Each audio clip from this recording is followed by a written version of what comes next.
Save the city or catch your greatest enemy. You can't do both. I'm sorry, what did you just say? You can't do both, I said. No, I mean the other thing. Save the city or catch your greatest enemy? You think you're my greatest enemy? Yes! You're obsessed with me! No, I'm not. Yes, you are. No, I'm not. Yes, you are! Who else drives you? Welcome back to Thinking Critical. This is Wes, and it's time for another comic book review. Today I'm going to be reviewing Batman Fortnite 0 Point, the crossover Batman series that's going in conjunction with like its Batman in Fortnite crossover they're happening. So they're hitting on a couple of sides. I guess if you buy this comic physically, you get some skins or some tokens, something that you can exchange in your gameplay for Fortnite. I imagine a few people saw the rating on the thumbnail and were like, whoa, must be a bad comic. That's not actually true. I was going to give it a 3-star and give it a kind of a mild recommend. There's some good things about this comic, and there's not really a whole lot bad about it, but it's really the cover price. It is a plus size price. It's like a $5 comic book, but it doesn't feel like you're getting extra content or like just amazing content. It doesn't really justify the price, so that knocked a half a star off, and that's the reason it's a 2.5 star. But if you like Fortnite, you like Batman, or you don't mind spending $5 for a comic book that is essentially just a $4 comic, you should absolutely get this. I recommend it. I don't highly recommend it or anything like that, but it's perfectly fine. The art's good. The story's, there's nothing wrong with it. It's just not extremely exciting. Now, if you're a Fortnite fan, this might be really exciting for you. Me personally, I've never played Fortnite. I've got a 5-year-old that's about to be 6. He's not interested in Fortnite. He's interested in Minecraft and Among Us. So if it's not Minecraft or Among Us, I don't really know a whole lot about it. Last time I was really into gaming was like over 2 years ago, right? About the time I started my channel, I was still playing Clash of Clans competitively. I was a member of like Castaways.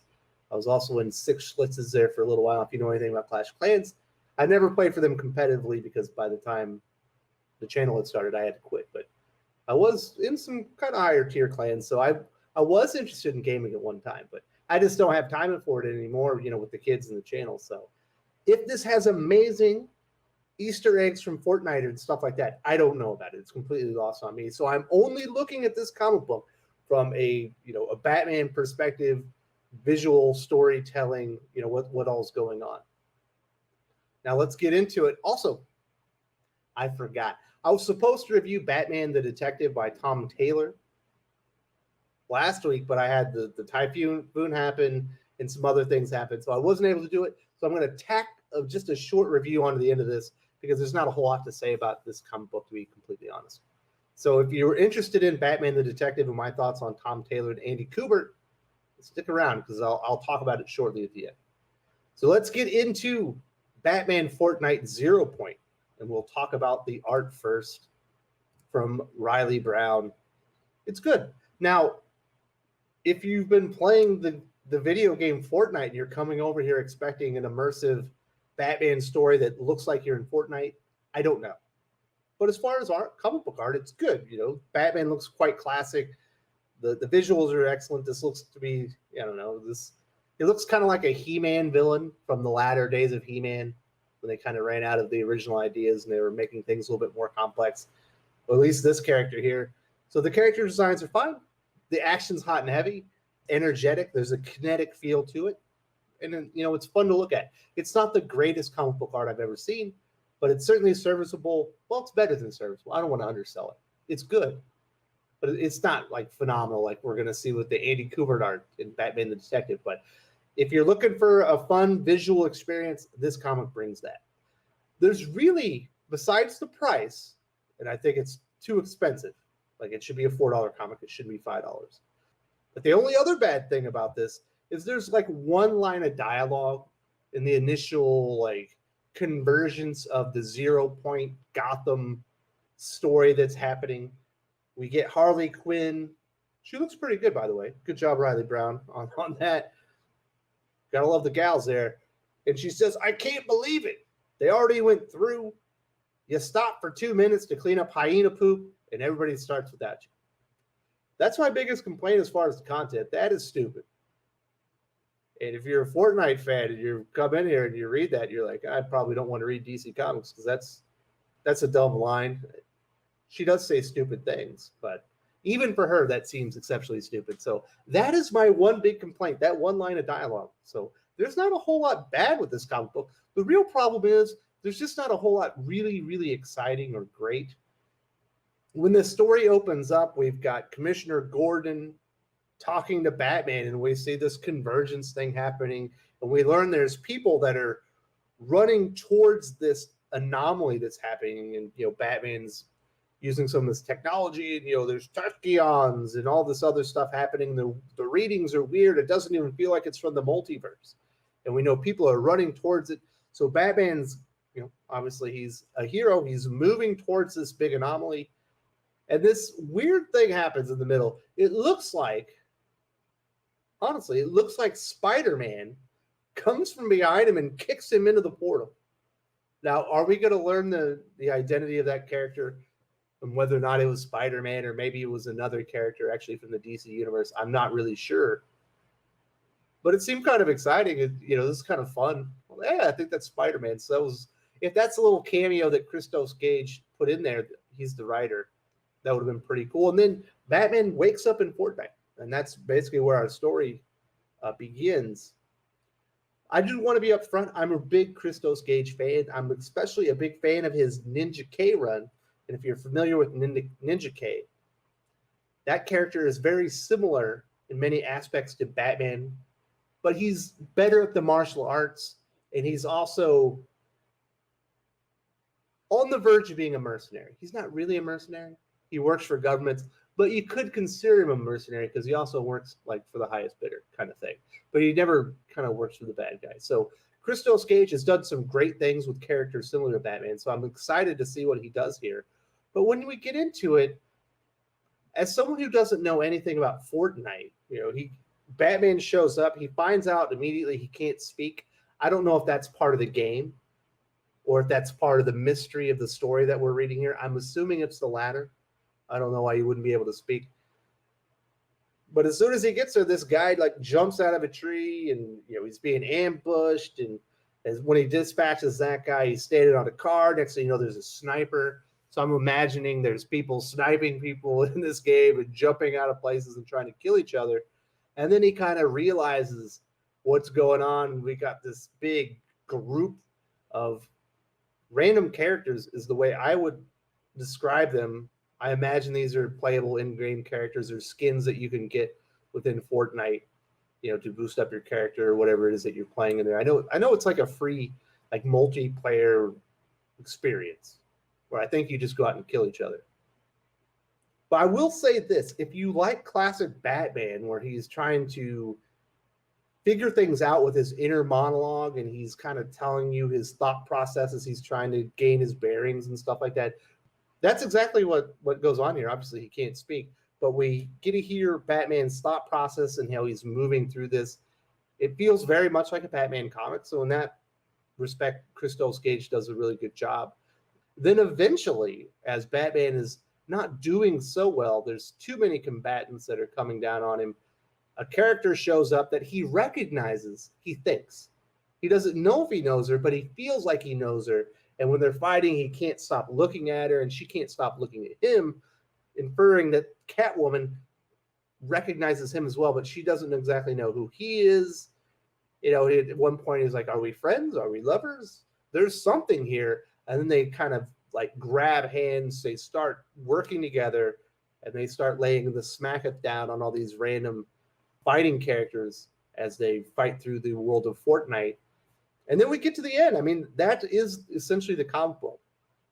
Like I said, not really a $5 comic in my opinion, but at the end, they're grabbing each other, and the storm that has converged Gotham and Fortnite comes back over them, and I think they think they're about to die. And that's where the story ends.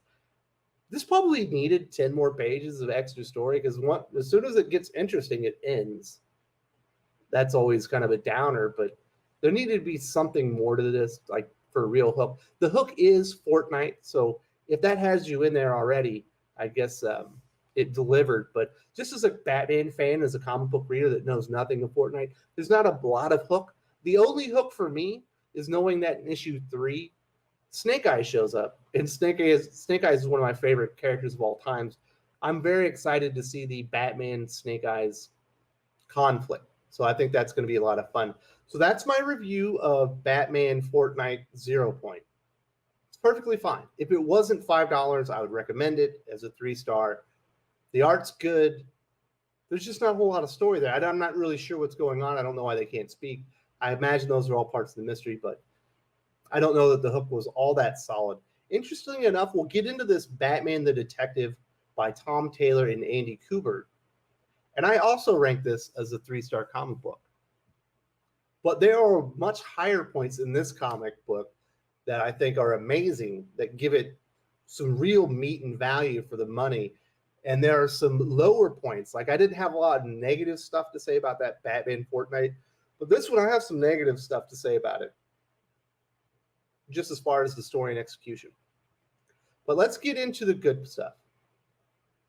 The art by Andy Kubert is off the freaking chain. This is one of the best illustrated, like, non-Greg Capullo, Jorge Jimenez Batman comics I've seen in a long time. This is really, really good. Obviously, the bar is set exceptionally high for Batman. Even when Tom King was on Batman, there was a lot of great artists. You had Clayman, Finch, Jorge Fornes. So the bar is set really high, and Andy Kubert, like, this is the best Andy Kubert art I think I've seen in quite some time. I really, really loved it. Bruce has a very exceptionally physical nature about him in this. I really like it. He's like almost animalistic. Like, he looks like an absolute powerhouse. Obviously, this is an older, weathered, time-worn Bruce Wayne. And we know that something happens in Europe where there's like a plane crash. And Batman's name is essentially on the crime scene. So he's decided to leave his Batcave because he's got no one left. And that's the other thing I think Tom Taylor does well in this comic book. He kind of sets up the current state of Batman, and it's really interesting. I can't wait to see, exactly how we got there. I don't know that we're going to get a lot of flashbacks, but I think we're going to learn what happened to the Bat family and why he's essentially a man alone at this point. And he's so grizzled and weathered. Just looking at his state, he's much closer to being the Punisher, just as far as having people to talk to and friends and family, a support network, than he is to being Batman. And I wonder how close he is to like that turn where he'll do something absolutely insane.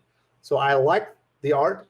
I kind of like where the character is. Obviously, this is an Elseworld story. So there's some cool stuff going on there. But there are some problems as far as execution. And there's just a few things I want to highlight that I didn't exactly love. The first thing is that it's called Batman the Detective. I would imagine Batman's going to be doing some detecting. Now, certainly he leaves his Batcave. He does go to Europe to investigate the crime where this plane crash happened, to find out why is his name on it. He opens a box and he hits a button, and it does it all for him. And when he has to cross-check some stuff, the computer does it for him. It's not like he's doing the detective. Sure, he's going out and interacting with people here and there, but I really would like to see Batman getting into the nitty-gritty and actually doing some detective work without his gadgets doing all the work for him. So I found that a little bit disappointing just because of the name. Next up, when Bruce Wayne encounters this monster in the middle here, he immediately knows that's Gentleman Ghost. How the hell does he think that's Gentleman Ghost? That does not even remotely resemble the character. That is not Gentleman Ghost. That's Gentleman Killer Croc, maybe, but certainly not Gentleman Ghost. I don't know why he knew or why he even thinks that's Gentleman Ghost. I know this is Elseworlds, but the character's look and personality is pretty defined at this point. I've never seen him look like a big demonic ghoul thing. The scene itself is pretty superfluous. It's just so he can do something because there's not a lot of action in this until the very end. Tom Taylor maybe even criticizes himself about this scene when later on the character Knight's like, "Did you do something cool in front of Squire?" He's like, "Yeah, I fought a ghost." And then the last thing that I don't think is exceptionally well executed is the hook itself, because we do find out why Bruce Wayne's name is on this crash scene, because the computer obviously did it for him. I already talked about that part. But all of the victims on the red eye from Gotham to London are people that Bruce Wayne has saved. I don't find that exceptionally interesting, and I also find the logistics of actually being able to put like 170 people that Bruce Wayne has saved onto one plane with nobody else there highly unlikely. So I don't know that the hook itself was all that great, but the art is fucking awesome. It is really, really good. The state of Bruce Wayne is really cool. I want to see how he got here. I want to see the way he works now. What's changed about the character? How is he going to change a little bit when he responds to criminals and stuff?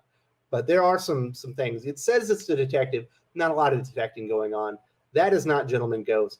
And I don't know that the hook was all that strong, but I am on the hook because this art is killer, and I will be returning for Batman the Detective. I'll be here for the whole series. I think it's a 5 or 6 parter. So those are my reviews of these Batman comics. Obviously, the big one was Batman Fortnite 0 Point.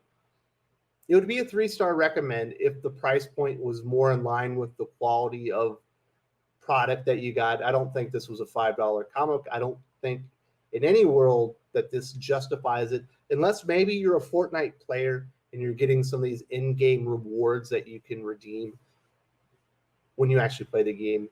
You know, it is a comic book. This should be geared towards comic readers, even though it is a crossover. You know, you should probably be able to throw some of those things as freebies and to entice people to come over to this product and check it out. I think most people, if they've never read a Batman comic, they were only here for the Fortnite stuff, and they paid $5 for this, they might think the skins or the redeemable rewards that they got in game were worth it, but I don't think they're going to think this story is worth it because there's not a whole lot going on here. But the art's pretty darn good.